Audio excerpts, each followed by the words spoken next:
Welcome to the Pestle, reviewing and breaking down the movies to look for insights into the movie-making process.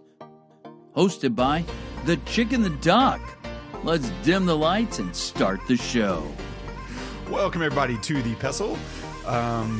Today's show is brought to you by Niger Bowl. I'm already off the rails. A taste of Nigeria deconstructed. Come by our new food truck for a Niger Bowl.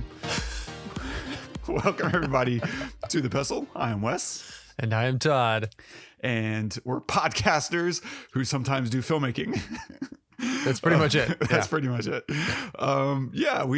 We like to analyze films from the standpoint of people who operate behind the camera, in front of the camera, as actors, producers, cinematographers, writers, everything.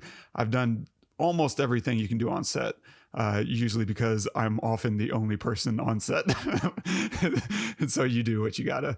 But the nice thing too is, I devour so much media. It's fun, but it's also partly work, just because you don't really turn your brain off, or at least I don't, when it comes to consuming media. But there are some moments when it's very nice to just sit and watch like a comfort film or a comfort show that you've seen 1,000 times, is familiar. And in that way, I can kind of click it off a little bit. So like I often go back and rewatch old shows, right? I've seen Futurama 3 trillion times. And as most listeners probably are aware who also watch Futurama, I steal a lot of their products. But also like I'll go back after. That's usually like nighttime. I'm tuning down for the day. But I also go through and watch like Entourage. I recently rewatched that, How to Make It in America. Right now I'm going through House. Like I saw an episode yesterday that had Elle Fanning as like a 6-year-old. And it's so good. I mean, there's a limit to what you can do as a 6-year-old, but even within that, she's solid. But it's just funny to watch her and Hugh Laurie like going toe to toe. Oh man, what very entertaining, great duo. Yeah. And so I'm curious, like, do you have comfort media, whether that's music or that you're like, you know what, I want to watch something, but I don't want to watch something. I just kind of want to sit and imbibe it a little bit. Do you have music or shows or movies that you throw on, or are you too much of a man on the go to have such comfort? Well, I wouldn't say that, but I don't have films where I can just put on and do something else. For whatever reason, I just kind of, I don't know. If it's on, I'm watching it. If it's not, or it's not on, I guess. But for music, yeah, like I'll put on Sigur Rós, or I'll put on, like lately I've been listening to Zeppelin 2 and Zeppelin 1 a lot. And then, or Radiohead or something. When I'm cooking, I'll put on music. The new Harry Styles album is amazing. So I listen to that a ton. And I'll just put it on and just like have it on in the background stuff. So yeah, there's a lot of, it's mostly music. It's not movies though for me, especially not shows. Like TV shows are a different animal, especially for me nowadays. I feel like you get one episode, and if you don't hook me in the first episode, then I'm kind of out, which is a shame. But I just don't have the time to dedicate, an entire season or 5 episodes of something, because usually the episodes are most of the time they're like an hour or something, and I don't have the time to do that. So when we talk about like The Bear is a good example of a show where it hooked me right away. Right away, I was like, oh my God, I'm going to love this. And so I watched the whole thing, like I binged it, you know what I mean? And I'm glad that that's a show. Right. Like to me, that feels like a great example of what makes a good show, like a TV show or a series, I would say. Just the way that it's laid out, the way that it's written is great. But I think a lot of times shows could be films, and probably should be, and you're just breaking it up into sections for for reasons unknown. I don't know. But yeah, so anyway, little digression there, but I think like music usually is what I put on to just kind of like chill and enjoy. Nice. That's interesting. Yeah, I always have to remind myself to listen to music like, hey, Wes, you're fried. You don't I listen to a lot of podcasts. I read a lot of books. I read 2 books, short books this past week. And it can start to overwhelm you a little bit. And I tend to forget, like, man, I don't feel like listening to a podcast because a lot of the stuff I listen to is very information dense. I like debates. I'll listen to debates. I love hearing people on 2 diametrically opposed sides of a topic give their best, foot forward. Like, hey, here's why I'm right. Here's why you're wrong. And vice versa, right? It's very illuminating and reinforces my gray area thinking of life. But there are days where I'm just like, man, I don't want to go through that. I don't want to, I'm taxed. I'm exhausted. Then it's like, oh yeah. You know what? Throw on some Maggie. Haven't listened to a ton of Harry Styles. The stuff I have listened, it's always really good. It's nice poppy, and, entertaining. No Led Zeppelin. Like, I've never listened to, maybe one of their albums, but yeah, most of my comfort stuff is going to be like, oh, here's a movie, I can throw on Aladdin or, something that's just okay. I don't have to exhaust myself. If my mind wanders, that's totally okay. I'm not going to get lost in the story. And like, I've been working on the new script the past few days, and it's nice. I can sit there and watch a half an episode of House and be like, oh, what you need is blah, blah, blah, and just start making notes to myself and then come right back to it, and House is, making a clever little observation about humanity. Yeah, that's completely cynical. Which is usually accurate. Yeah, it's usually that's what that accurate. show is. I loved that show. Dude, incredible stuff. Nice. I would say Indiana Jones kind of fits in that same thing for me. Like, I've gotten to a place with like Spirit of the Way. For a while, that wasn't comfort viewing for me. I hadn't seen it enough. You have to pass a certain threshold from something that, oh, I really love this, but you need to see it like 4, 5, 6 times before it gets into this comfort zone of, I know all the beats of the story, and it has a soothing element to it because you know where everything's going. And Indiana Jones, and so I've recently gotten there with Spirit of the Way. I got to see that in the theater recently, and I was like, oh man, this is really fun, because I don't feel, challenged in that normal way. I can just kind of sit and really focus on it, and it was a completely different experience watching that in a theater as opposed to at home. I'd never seen it in a theater, and just the magic of sitting in a theater in the dark and being forced to actually focus on one thing. It's hard to really beat under the right circumstances. And in a similar way, Indiana Jones has always kind of been that for me as well. Like, I can sit and watch Raiders, but really Last Crusade is where I can just enjoy. I can turn off my brain. And in that way, today's episode is kind of difficult because I walked away with nothing. Like, I couldn't I've make got it stuff. no. It's the best. But yeah. And on that note, what are we covering today? So yeah, today we're covering Indiana Jones and the Last Crusade. So if you have not seen it, I believe it's 1989. Yep. So if you have not seen it, please pause the episode, go watch it. I don't think it's streaming, but I'm sure you can find it on the web somewhere. Pause this episode because we're going to spoil a lot of stuff. Yeah, we'll go through all the stuff. We'll look at some of the cinematography. There's a moment towards the end where they do a really good, big, grand reveal. And I just love the way they shot that and set it up. We'll look at a little bit of that. Some of the story and writing, the way they add new depth to an old character, right? This is a third film of Indiana Jones, and how do you continue to flesh out that kind of character that we know so well? They do some really simple stuff with that, and other such stuff and things and stuff. And a quick synopsis of the film. In 1938, after his father, Professor Henry Jones Sr., goes missing while pursuing the Holy Grail, Professor Henry Indiana Jones Jr. finds himself up against Adolf Hitler's Nazis again to stop them from obtaining its powers. Directed by Spielberg, screenplay by Jeffrey Boam, cinematography by Douglas Slocombe, featuring Harrison Ford as Indiana Jones, Sean Connery as Dad, Alison Doody as Elsa, Denholm Elliott as Marcus Brody, John Rhys-Davies as Sallah, and River Phoenix as young Indy. Archaeology is the search for fact, not truth.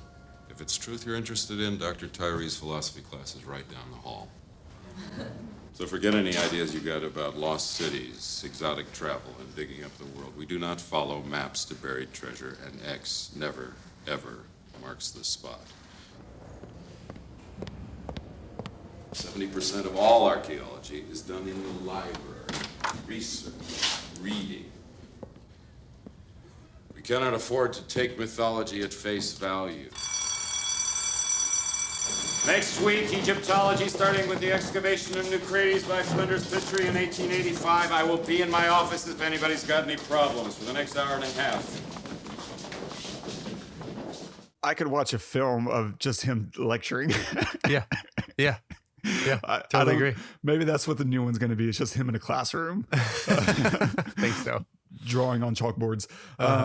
Yeah, I mean, obviously that's slightly pointed, more than slightly. But this film takes place 2 years after Raiders of the Lost Ark. So this is 38. Raiders was 36. I'm presuming Temple of Doom was 37. Yeah. So it's fascinating the way they kind of push these movies all together, even though this was 89 and Raiders came out in 81. So there's an 8-year gap between all three films. And so whatever, here nor there, it's a fascinating approach to, telling these stories. Where does this one, I think there are two kinds of Indy fans, those with Raiders at the top and those with Last Crusade at the top. Which one are you, sir? So I don't know what it says about me, but I'm 100% Last Crusade. Same. No question. Okay. Oh, good. Oh, good. Okay, cool. This is okay. I loved Raiders.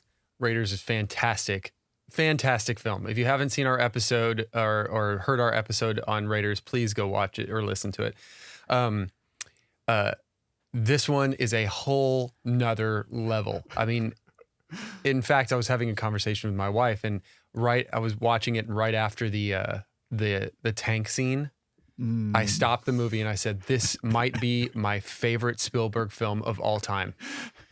I mean, because I could watch this 100 times and not be sick of it. And even the cheesy moments, they're only cheesy because it's 1989.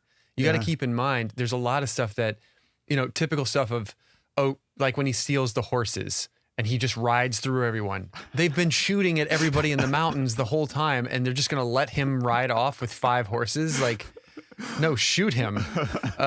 There's plenty of things where, in 2022, you're looking at it and you're like, come on. But when you're imagine sitting in a theater in 1989 and watching this and seeing all the crazy, amazing shit they did. And just the incredible storytelling. And they tell the story not just through the words and the actions, but through the writing, through the cinematography. I mean, when they're held captive about halfway through the film, the dad and Indy, and he's saying, "Oh, I don't have the map because the pages are torn out." "Oh, Marcus has the map." Marcus, he speaks 12 languages, and he has a 2-day head start and all that stuff. And they do the slow roll into Indy, and then they cut to Marcus like wandering the streets. Like, it's freaking perfect. The amount of comic relief in this film is absolutely flawlessly done. Because I feel stress in moments, but I also feel this innate feeling of I wonder how they're going to get out of this, not are they going to get out of it. And I think that's just the owning of what this movie is in the making of it is what makes this movie good, right? They own Indiana Jones, and his attitude towards everything is the way they shoot this movie, the way they wrote this movie. Where he accidentally, when they're tied up in the fire's going on, they accidentally hit the button that swings the fireplace around, and then they do it again on accident, and the lady looks at him and she goes, "Ah!" and scream. And the whole thing is just it's fun and stressful at the same time, and they pick their moments to not be fun. The end, where I remember being 13 years old, 12 years old, seeing this film and being so stressed out. only the penitent man will pass. Only the penitent man. Just saying it over and over and over again, cutting between Dad and Indy, saying it over and over again. I'm like, I don't know. What are you going to do? What are you going to do? What are you going to do? And then he kneels and then he rolls forward. It's not just he kneels, because earlier we see the blade come and cut that guy's head off. So we think, okay, he's got to kneel. He's got to kneel. But they take it a step farther and they have another saw blade that comes up off the ground. And, you know, something that only Indiana Jones would think to do. Like, you don't just kneel and stay still. You kneel and do something else. You got to move. Get out of the way. Yeah. Get out of the way. Right. So anyway, the stakes are super high. I love that Nazis are the bad guys again. And as they're high for a different reason at the end. You know, Indy, yeah, he wants the Grail, but he wants to save his father. Like, that's it. And the whole father-son dynamic this whole time is incredible. The situation of, was this the first time this happened? Because it's happened so many times since. Did Spielberg invent this where when the tank goes over the edge and they're mourning Indy, and then he turns up behind him and he looks over the edge, and oh my God, Harrison Ford is so good at that. He's just like this. He's like shaky and like breathing heavy. Yeah. And then I think that might have been the first time that ever happened, because since it's probably happened like 20 times, right. You know, you think somebody's dying, you're looking over an edge and all of a sudden they pop up behind you and then you're surprised and happy. But that dynamic of the father being aloof and, you know, sometimes coming up with helpful things like the bird situation which it was ridiculous, but so fun. When he scares the birds up and they hit the plane. Yes, found my Charlemagne. So in those moments he's helpful, but a lot of times he's just giving Indy shit, calling him Junior all the time, and until the end where he's reaching for the Grail, and he says Indiana. I mean, I don't know why I get choked up. I think it's because they have this perfect dynamic the entire movie of him, you know, of him not giving to his son and his son pulling from his father the whole time. That conversation that they almost had in the Zeppelin was a fantastic moment where he's like, he closes his book, father closes his book, and he says, what do you want to talk about? And Indy doesn't know. I don't know. How about 40 years of life, you know, like, right. But, and then Dad goes right back to it and he says, okay, let's get back down to work. And he starts talking about it again. So they almost have this conversation, but they never do. And I feel like at the end when Elsa is reaching for the Grail and Indy says, give me your hand, let it go. And she won't let it go. And she ends up dying. And then it's so brilliant to then instantly put Indy in the same situation where he is close now. He is tempted. And his father ends up saving him by speaking to him the way a father should. The way that God tries to. Ooh, that's good. I would add on top of that, just what you said. It didn't occur to me until you said it. What he says there, whenever he's calming and just, what does he say? He says, Indiana. Yes. He doesn't say Junior. Yes. And it's like he's acknowledging and seeing his son for the first time. Yes. And then afterwards he calls him Junior again. You know, you get one moment, bro. Like, it's not like he changed his personality. He's not like he changed his character. He's, you know, and I love that we reveal his name. Where did he get Indiana from? That's what we call the dog at the very end of the film. Because apparently that's how George Lucas named the character. It was named after his dog. Yeah. Oh my God, that's brilliant. It just everything about this movie, from the writing to the acting to the directing to the cinematography to the lighting. I adore the lighting in this movie. The way that they light Indiana is fantastic. His hat always casts this shadow unless you need to see surprise on his face. And then there's no shadow on his face at all. And then the tank scene at the end, his hat blows off, right? Which is a huge, like, when the whole movie, he does crazy shit and his hat never comes off. It's absolutely ridiculous. It's glued to his head. And yet in this moment, there's so much stress and it makes you think this is it. This is the end. His hat blew off. That's it. And then when they realize he's alive and his dad says, "Come on, Indiana, what are you sitting around for?" And then his hat blows right into frame. It's just like, here you go. Let's keep going. There is no time to rest. Here's your hat. It's just, I cannot put into words how much I love this movie. And I'm not just saying it because it's an iconic film or it's been around for 30 years. I'm literally saying it because if it were to come out today, I would still love it. I might call out cheesy moments, but I love that the love interest is very short. It's not drawn out. It's like they have this really fast moment and then it's almost like, and then they just let it go, right? Because this isn't about that, right? But they play with it a little bit because obviously Dad had the same situation. She seduced him. And you need it towards the end because you also need to believe, from that point on, her whole introduction, you need to believe that there's chemistry there, that they have a connection because first, she betrays him and you need to believe that he's emotionally invested in her enough to be betrayed in the first place. Right. And then towards the end of the film, you need to see her turn around and now we need to be connected enough with her to want her to turn around, which is, entirely resting on their relationship because we're really only invested in Indy and seeing her turn around. And now we don't want her to die. And so seeing her die hits us, and it's like, oh, that sucks because I thought she was, she was only ever there the same as Indy. She's just on the wrong side of the fence.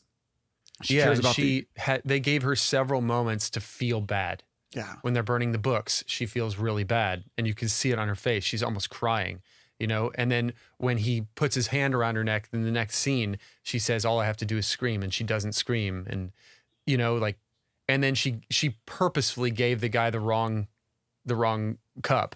She knew it shouldn't have been metal. So, all of these things, they give her redeeming moments throughout the rest of the movie after that, which is, is great storytelling. It's just, you have to, once you've made somebody a Nazi, I mean, dude, how do you not cut out? How do you make the audience not want them to die a horrible death? And it helps that she is just stunning, right? She's absolutely beautiful. Oh, and yes. In that era, that's such a great era because, all the style is its own thing, right? 30s, 40s, Europe, even America, right? Men are in these 3-piece suits, and she's wearing this, bright red lipstick, and her hair is the only blonde hair I think that's in the entire film. And so she pops out, you throw it in an updo, you give her this nice wardrobe, and suddenly, we're attracted to her, right? She just kills on the screen. And then you throw all those other things we've been talking about, her connection with Indy and the way we begin to, feel bad for her and identify with, her struggle of being a doctor, right? And passionate about what she does, as well as like siding with us. She kills Donovan. She kills the guy who was trying to kill Indy. And you can see she doesn't even hesitate, and she knows that she's done it because she gives him the cup, right? She turns and she makes this face to Indy, and they're both on the same page. They're like, oh, buddy, here we go. What's going to happen now?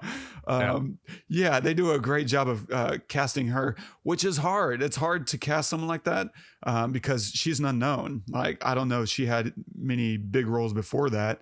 Certainly, nothing that I've seen even after that. But thanks to Indiana Jones and Harrison Ford, you don't need to cast another A-lister right there. You can go and find someone who's incredibly talented and who looks the right part, because you want that blonde-haired, blue-eyed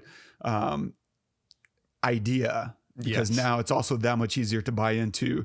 Oh crap, of course she's a Nazi. She's the perfect, whatever Aryan trap, right? Honey trap. She's German in 1938. Yeah. Right. Well, Austrian, but Austrian, right. Oh, sorry. But they just are able to cast as they want, instead of like, well, no one knows who Harrison Ford is, so we need someone, that can also come in and carry and sell tickets. Like, but because you already have Harrison Ford, and in this film you also have freaking Sean Connery, which is another huge boon to ticket sales. You don't have to worry about that. You can just say, man, you know what? Let's get who we want, not who we need. And that's a really great place to come from. And I think that's the kind of thing that gets overlooked a lot, you know, from audiences of like, oh, why didn't they cast someone better in that role? Well, someone better wouldn't have sold tickets. That's why. Right. Yeah. Well, and also not just about that, but it might overshadow the attention on Indy and Connery. I mean, really, we are vested in them. And so if it was like someone super famous in 1989, which Jennifer Connelly, right? I don't see wanting Jennifer Connelly to die, you know, Right, to true. like, you know what I mean? Like, yeah, I want to see somebody kind of expendable, you know, or something. So I'm not paying too much attention, and I'm like, you know what I mean? That's a really good point, because too, if they're a big name, you bring in some expectations on what you want out of that role. Yes. So it's not just you spend more time on them, but also do you feel like good about them being a Nazi, turning on Indy? Right. And once you kind of start pushing those buttons, you're dancing a little bit much with the audience, as opposed to someone like that walks in. We don't know if she's going to be a main character or not. Like, she can now grow into a bigger character, and she ends up being an incredibly important character throughout the entire film. But you don't know that when you meet her. You don't know what kind of part she's going to play. And so that wild card allows her to grow much bigger than you might have assumed. If it's, Jennifer Connelly, Meryl Streep, right? Oh, well, of course she's going to be a thing. I bet she's with the enemy, right? Because this big name needs a big, interesting part. You start getting ahead of the audience whenever they don't know what to expect out of the casting decision that you've made. It gives you a lot more freedom to tell your story, for sure. Yeah.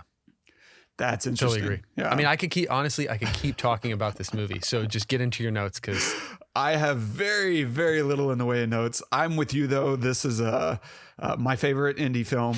I think it's because even though it's still very light when it comes to the meat of the story, right? Philosophically, there's not much at stake, but there are some stakes, and it really is just about the relationships. It's what makes this so much better is even though there's tons of cotton candy in this film, there are heartbeats in here that are absent in past films, and in this case, it's completely reliant on Sean Connery and Harrison Ford bonding on screen, which they do in spades.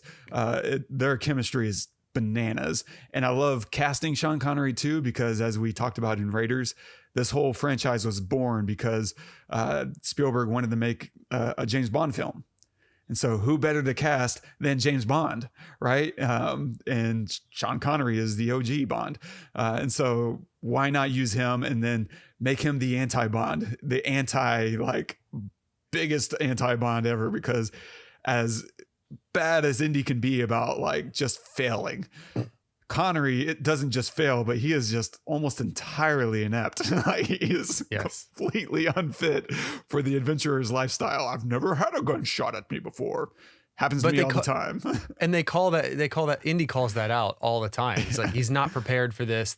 He says he's an academic. He doesn't do field work. He mentions it at least twice, if not three times throughout the movie, that he's not good at this, right? So he's allowed to then be this aloof kind of almost hindrance to Indy saving him. He's like, Dad, get out of the tank. And he's just like not getting out. Yeah. Anyway. I love that because it is the stakes. That's kind of the main stakes that we end up having, right? Like you said, his dad is shot at the end, and now Indy has a timer and a big motivation because he has to solve this puzzle of the Ark of the Holy Grail in order to save himself and his father. And that's, I think, ultimately where that opening scene that I played with him in the classroom giving a lecture is he's laying out all the things that it's the thesis of the film that immediately becomes the antithesis, right? The rest of this film is like proving it against it, proving it wrong. X never marks a spot. And like the very first thing he has to do is find the X, which marks a spot. And he says it, also he's like, well, there it is. X marks the spot. And then that hilarious scene with the librarian stamping. It's so corny and it works so well. I think that's sound design and great editing. Because we see kind of the pattern be established, right? Like the stamp and the boom, and his reaction is great. And then, we see another stamp, boom. And then the third boom is we're watching Indy, but we immediately cut back to him and now he's just studying. And we can imagine that it happened again. And he's just studying the stamp. Beautiful, cheesy, and absolutely perfect. I laugh still. It still cracks me up. Can we also point out the amount of action and the pacing in this movie is flawless. We open with River Phoenix playing a young Indy. How cool is that, right? And so we basically, within the first 4 minutes, we have a chase scene, and we get to really know where Indiana came from, right? We don't see his father. His father's hidden. We see why he has the scar on his chin from the whip, which is so funny because that's that's Harrison Ford's actual scar. I know, right? So it is such a brilliant way, but there is no need to explain it. Yeah. It is just such a brilliant way to identify a little bit more with the character with where they came from.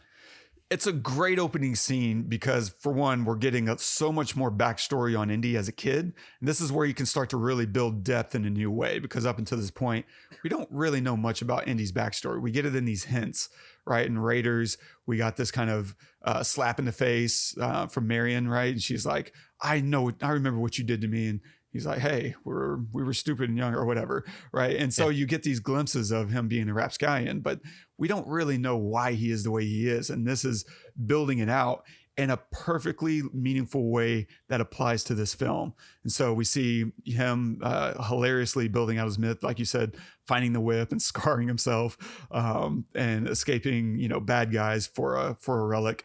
And it's great because he also fails to secure the relic, right?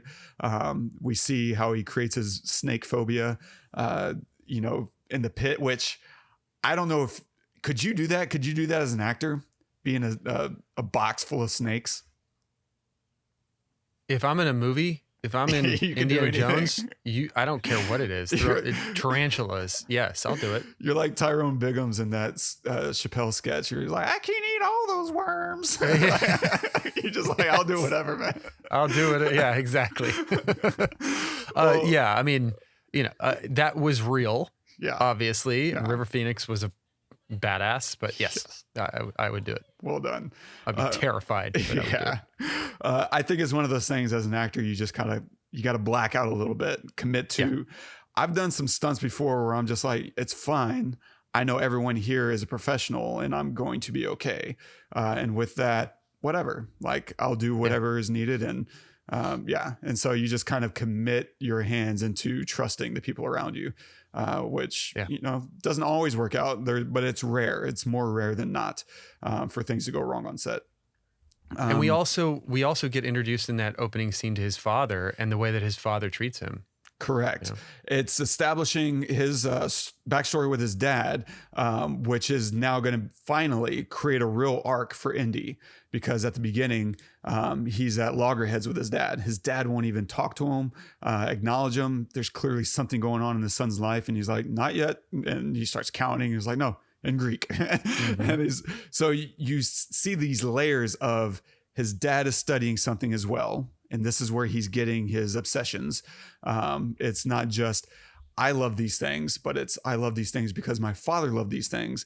And this is a way for me to get his respect and his attention. And we see it immediately fail.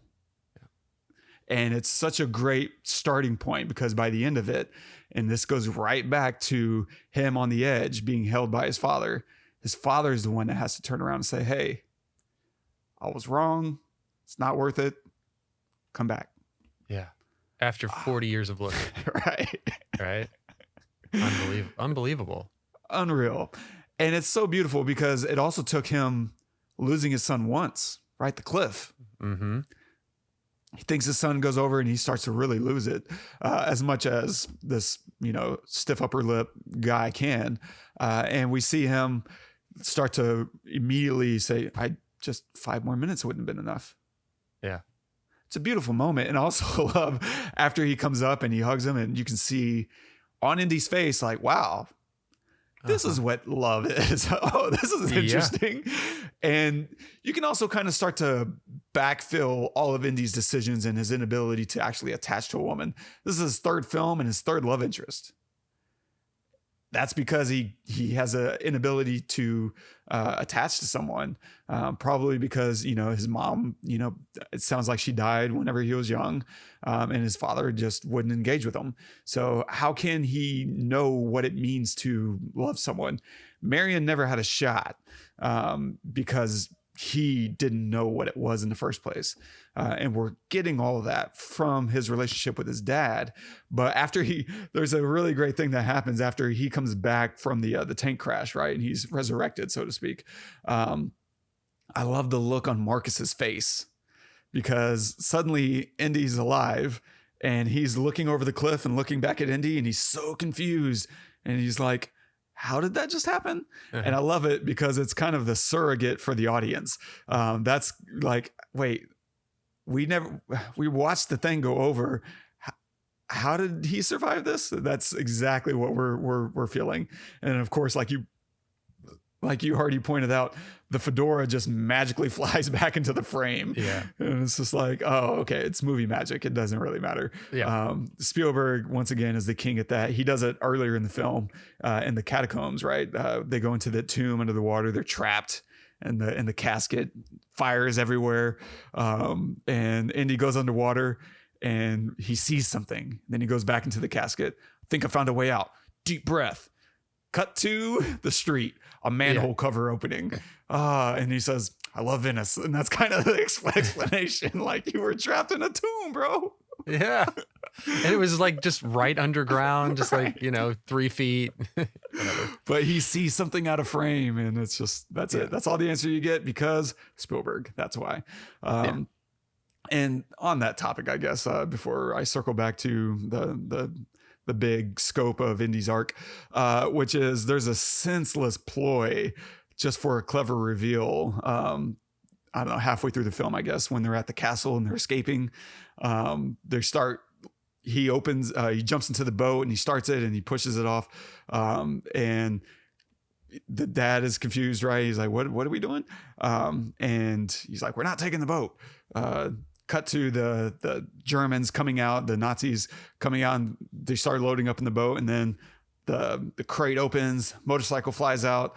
Like, what a pointless little moment, because they could have literally looked 20 feet away and saw no one is in that boat. And instead, it's just this really fun reveal of Indy and his dad bursting out of a crate in a motorcycle and sidecar. That's the whole point of that, even though the setup was just really weird and nonsensical. It's just a fun visual element, and it's fun. Like you pointed out earlier, like, this is a movie just about fun. We'll find a lot of these fun moments, and that'll allow us some breathing room when we have these really good, brief, serious moments.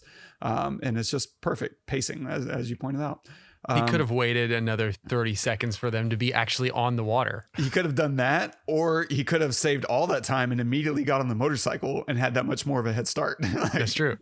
Like, any of those other things would have been better for his strategy. Wait, let's go in this box where I know that there's a motorcycle with a sidecar.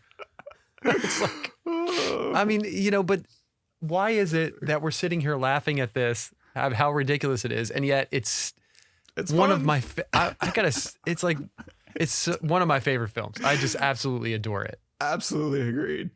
And so at the beginning of the film, right, he says archaeology is about fact, not truth. If you want truth, there's a philosophy class right down the hallway, because truth is about interpretation, right? But fact is about, this cup is here. This is a real cup. The Grail is a real physical thing. We can get that. But everything around the Grail, that's myth. That's you determining whether or not you believe in it. God is something. Do you believe in God? Even though Indy's had his brush with, the supernatural, he's still committed to being about facts, and the science.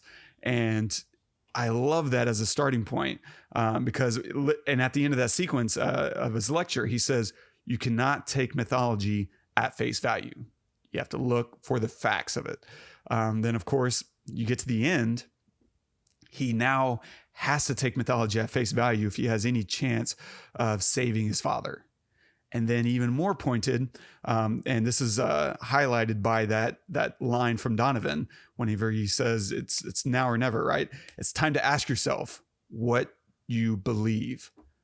And now Indy has to look beyond facts and believe in a truth about the myth of the Holy Grail.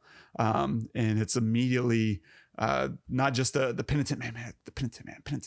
It's not even the spelling of, Jehovah. It's the big leap, right? He has to step out on faith into a chasm, right? That's where his big moment, a leap of faith, really comes from. And what's interesting about that shot is he does something the Nazis do. He takes this really huge goose step right off the ledge. And it's drawing not necessarily a parallel, but a contrast of the thing that he's putting his faith in is something that, is much more substantive and worth believing in maybe than what they are. It's interesting. It's obviously a very strong visual element, but he has to completely believe in something beyond himself and beyond fact. He has to go by faith. And of course he gets across and everything works out after that. He uses his brain, he uses facts after that. It's kind of the amalgamation of faith and fact. Whenever he finds the Grail, he's like, that looks like a carpenter's cup. Yeah. Which I love too, because Harrison Ford is a carpenter. He likes to joke that acting got in the way of his carpentry. His career as a carpenter was interrupted by acting. And so, he's a fascinating character. I found doing research after last week's episode, or the Raiders episode, I came across an AMA on Reddit. They have these things called AMAs, which stands for Ask Me Anything. And Harrison Ford did one.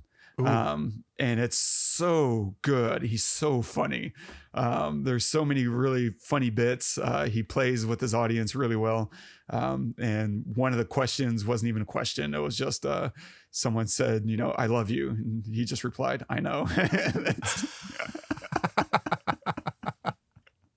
It's so good. Damn it. I'll link that in these show notes as well. Please. Just so that it's so worth reading. He does a great job of honoring everyone's questions and also giving a lot of great insights. I found it because you had made that, told that backstory about the sword fight and the swords versus guns. Oh yeah. And he talks about his version. I found another version that's from the producers. And so it's interesting just to read two. So there's a different version. There's a different version. And I put both of those in the show notes last week or 2 weeks ago. Great. And so, yeah, but I think that's what builds out so much depth to Indy as a character now is we're revealing him, who he was, why he is the way he is, as well as giving him an arc, something to fight for that's more than just relics. In this film, he's not fighting just to preserve, history. He's fighting to gain the respect of his father. And that just shines through in every single scene because nothing he does is right.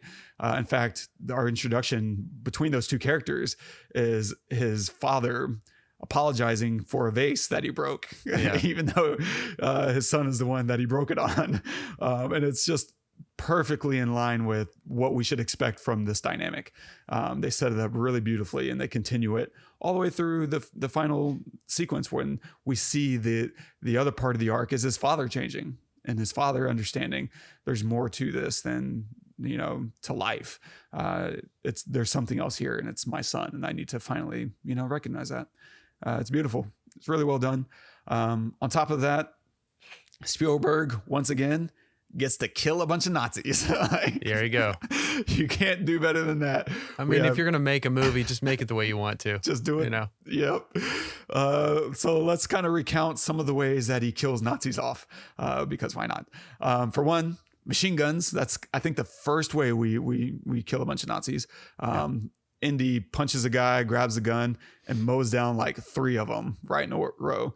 And then, of course, there's the big motorcycle crash, right? He puts the spokes. I'm pretty sure that guy dies. I don't think you're surviving that crazy of a motorcycle wreck that flips over and this weird explosion, whatever. The plane crash, plane explosion, the one right that goes through the tunnel, which was a really wild thing to create. They had to create this massive miniature set in order to stage that and work out the logistics. We have the tank, right? There's a tank crash, of course, but they also get shelled by tanks. There's one that gets run over by the track, which was nuts because that happens not quite in frame, but you're looking at that shot and you're like, man, how'd they pull it off? It looks like the guy could not have escaped going underneath the tank. So I'm guessing there's like some kind of stretcher, something sitting underneath, because he goes right over the edge of the frame.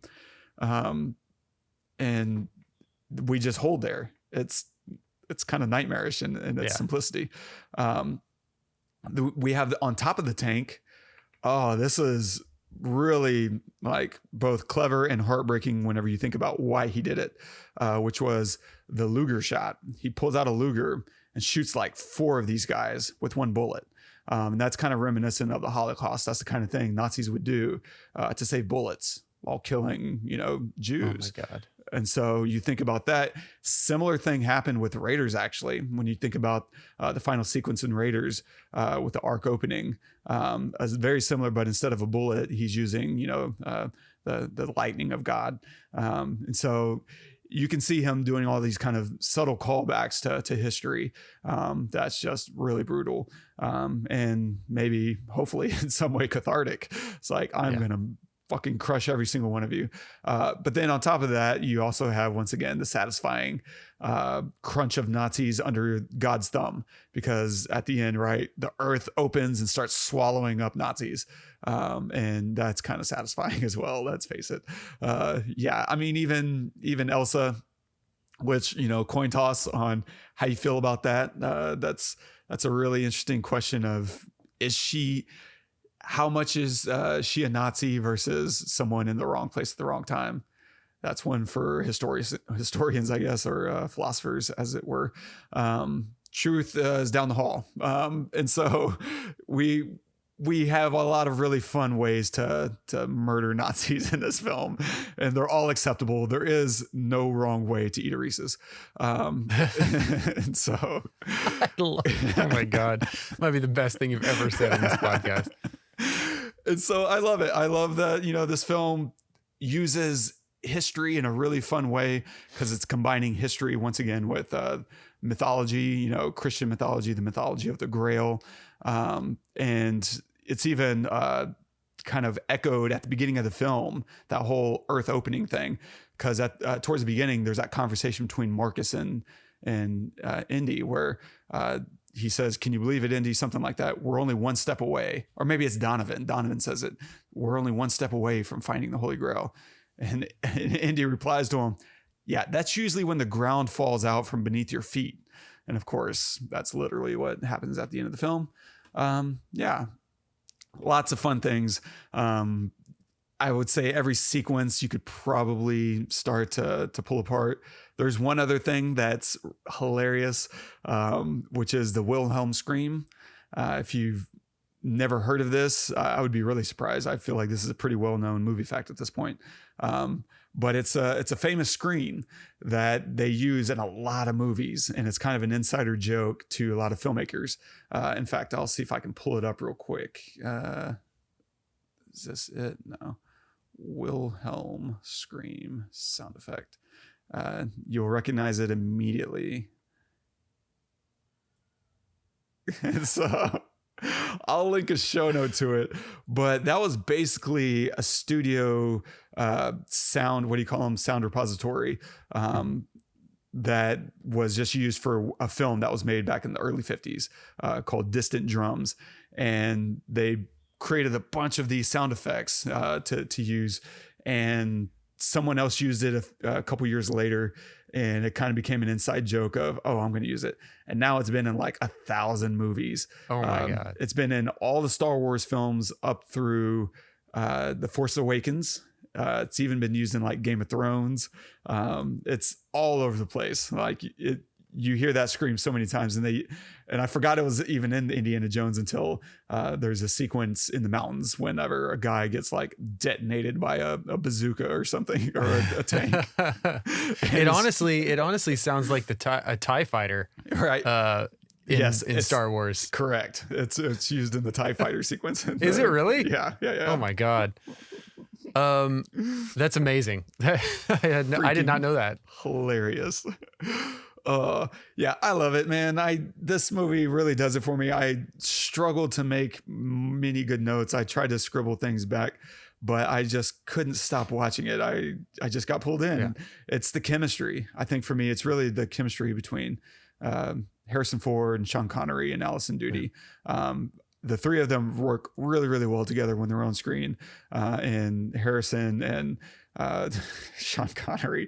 I love, oh my God, the sequence, the scene when they go to the castle and Indy has this brilliant idea. She's like, I don't know how we're going to get in. He looks at her hat and she highlights it. As an actor, you're constantly trying to do things to help enunciate the point of the scene. And she kind of grabs her hat a little bit like, what are you looking at my hat for? Right. And then we cut to, she's got this big sheet-eating grin on her face, like she's playing the dopey assistant.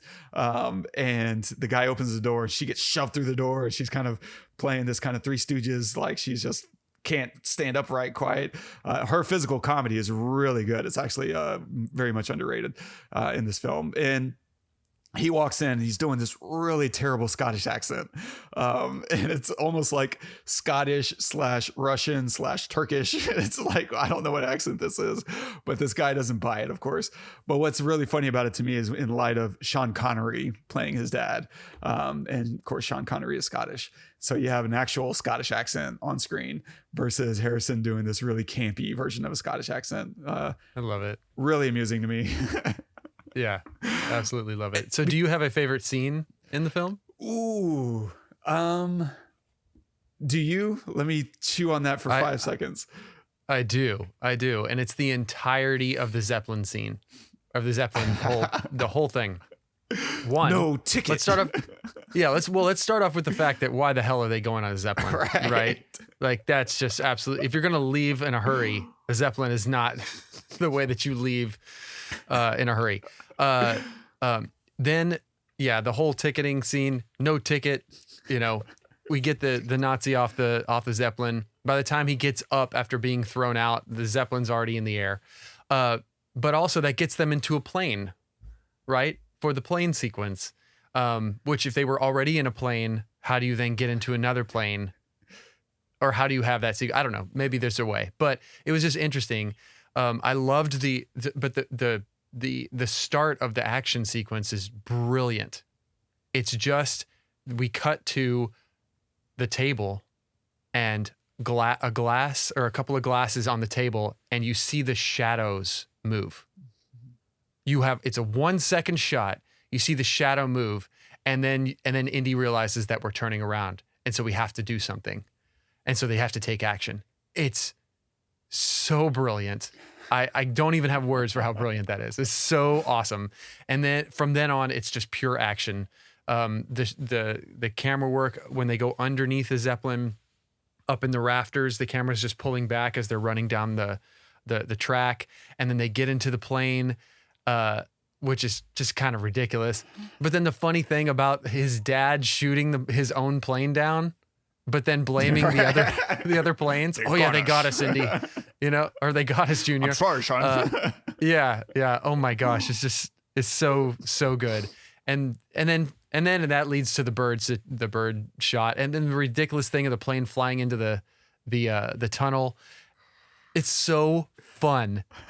I mean, Spielberg doesn't try to make this into anything it isn't. The plane like going past the car, and the pilot in the plane thinking, what is happening? It's just over the top, but it's just so wonderfully wonderful because you want him to die anyway. You're like, he's a Nazi. He needs to go.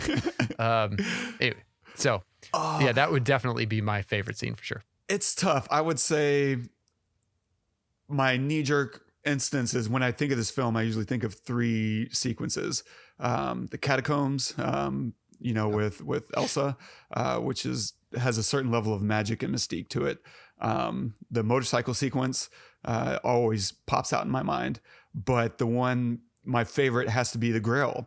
The entire Grail sequence, the tests and getting to the Grail itself, because for one, they did just a really smart job of setting up like, oh, there's no magic involved. This isn't God's hand, right? This is a contraption. These are just really clever contraptions. You see, the blades, come out and you're like, oh, okay, that there's no hand of God with a sword, and you see the floor give out and you're like, oh, okay. They just constructed this, thing in a way that, you can't get through unless you know how to spell or whatever. And then you get to the bridge and like, oh, but what about this? No, they just cleverly hid the bridge on the background of the rocks. And so they dispel all these myths through physical, explainable things. And yet we're not left without magic, because he crosses the bridge and what does he find on the other side is a 700-year-old knight. Mm-hmm. And it's so cool to me because in the first 2 films, the magic was always dangerous, right? You have the ark that you can't interact with or it's going to just kill you. You have this other religion that has its own things going on, but will also kill you, is looking to kill you. And now we come to, how do you top those things, the supernatural, and do it in a fresh way? Well, how about we just have someone, let's encounter someone from 700 years ago who's just been there. Who's just been there waiting.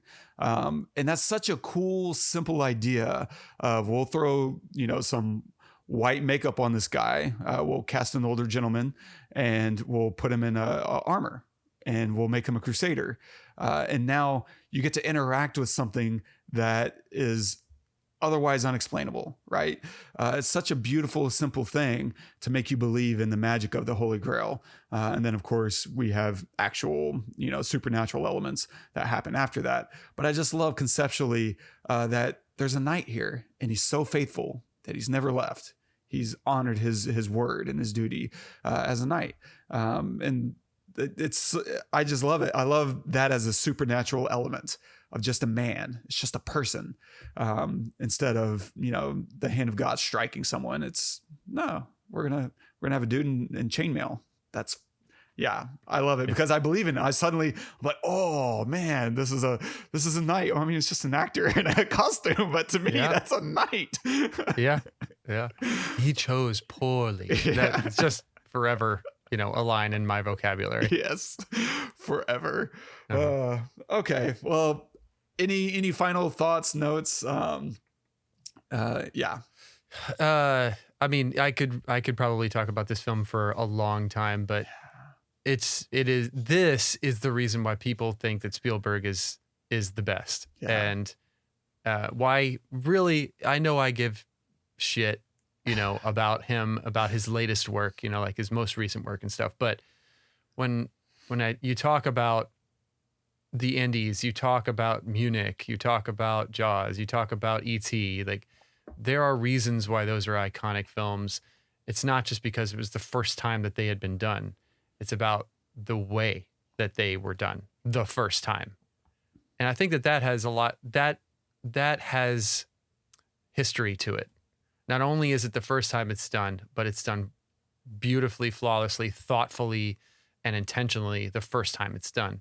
And for someone in 1983 or 1986 or 1989 or whatever to be doing that with a tank, to be doing that with the idea of this relationship between a father and a son, to give them personality, right, is the reason why Spielberg is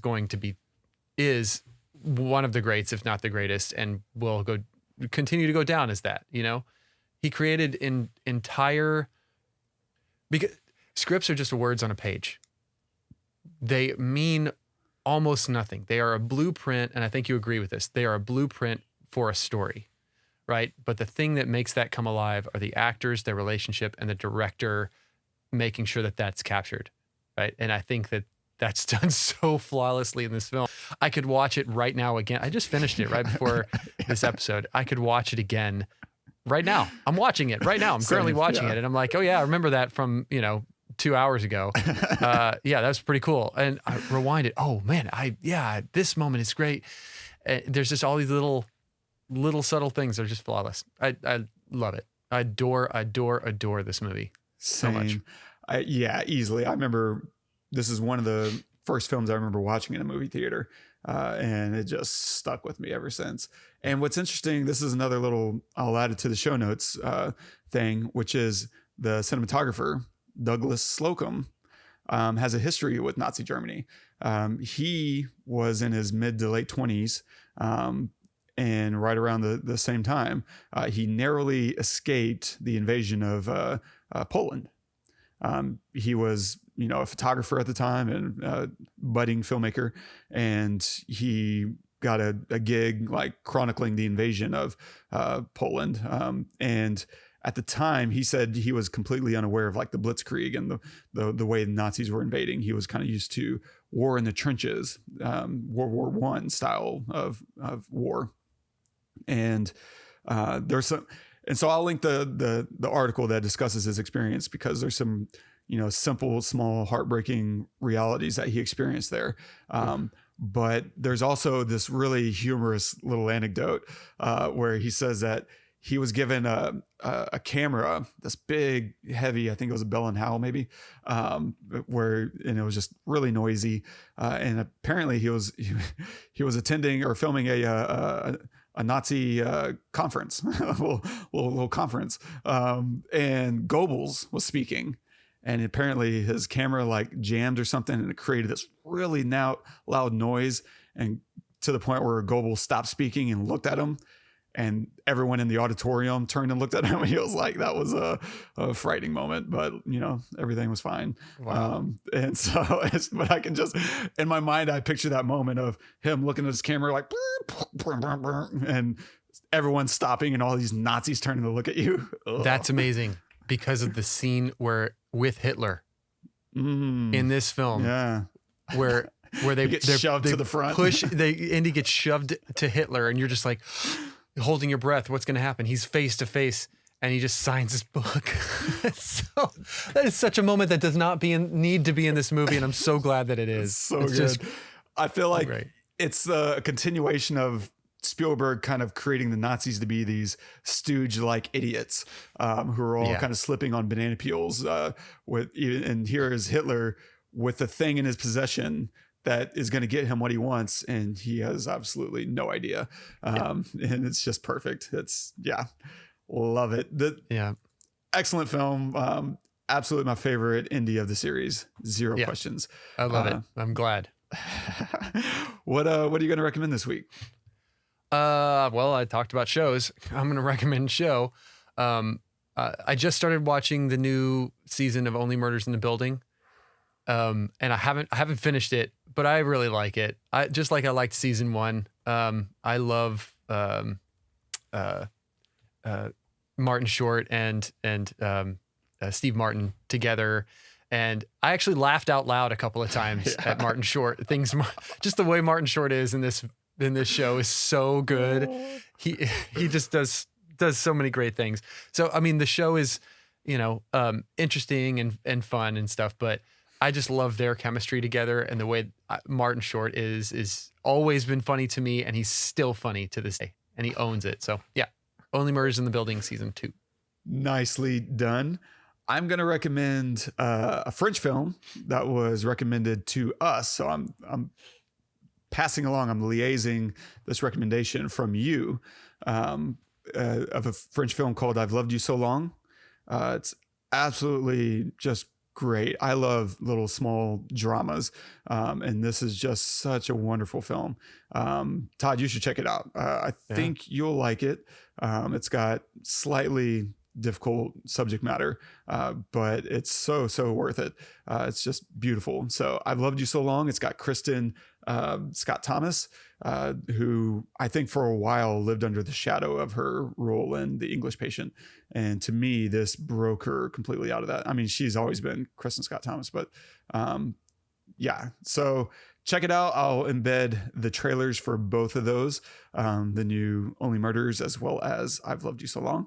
And stay tuned. Spielberg September is now officially at an end, but we are not done with spiels, because next month for October, we're going to be doing creature features.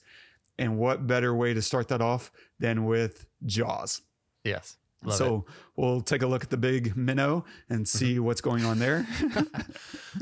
And if you want to leave us a note, if you're enjoying the show, don't forget, subscribe, drop us a review, and you can comment on this episode at thepestlepodcast.com/Indiana Jones and the Last Crusade, which I suspect was not done for ease of reference and more for SEO purposes. Perfect. Make sure to put spaces between. That's right. Oh, man. And our quote of the day is from Leonardo DiCaprio. No hard drugs and no superhero movies. He said that to Chalamet, didn't he? He did. I saw that too. And I thought that is brilliant advice to an up-and-coming actor. Could not agree more. So good. And the reason why it really struck me too is because he never met River Phoenix. And so, as you pointed out earlier, River Phoenix played young Indiana. But River died in the early 90s, really young. He was like 23. And Leonardo DiCaprio apparently saw him that night, the night that he died. And I don't know what level of impact it had on his quote here, no hard drugs and no superhero movies, because he's also said that he grew up around a lot of hard drugs. And so he just had no interest in ever participating in that. But I love that as general advice for actors, like stay away from stupid shit in all forms, like the drugs and the movies. Like you can, and I think that's also the genius of something like Indiana Jones. Harrison Ford wasn't trapped by this movie. If you play, some of these other superheroes, like Iron Man, that could be a trap, right? That could be something that, do you still get to go back to being an actor after playing Iron Man? It's hard, you have to really fight for it. You're Captain America, you're not Chris Evans. Oh, totally. You have to buck against the system to find your way, whereas you create your own character, and you're working to create other characters. That's hard. It's really hard to escape these big franchise characters. And I think that's what's made Leonardo such a mainstay, is he's done a great job of staying away from franchises. And instead, he finds really good roles with, artists. Like, Spielberg certainly had his, big films, but Leonardo, he's been a muse for, Scorsese. And, he just picks great roles that have nothing to do with how much of a success they were before he came to it. He's brilliant. I love Leo. Yeah, totally agree. Could not agree more. Great quote. I'm glad you put that in there, because I don't normally stop and think about those kinds of things when I see them, but I thought about that and I thought, oh my gosh, he's so right. It's great. Oh, fantastic. This was so much fun. I knew it would be this fun, and it was. Great. Thank you guys for joining us. We hope that you got something out of this. Please share it with your friends, review us, subscribe, all that good stuff. It all helps a ton with everything. And if you have a film you'd like to hear us talk about and dissect, we'd love to hear from you. So just let us know. Until next week, I'm Todd. I'm Wes. Go watch some movies.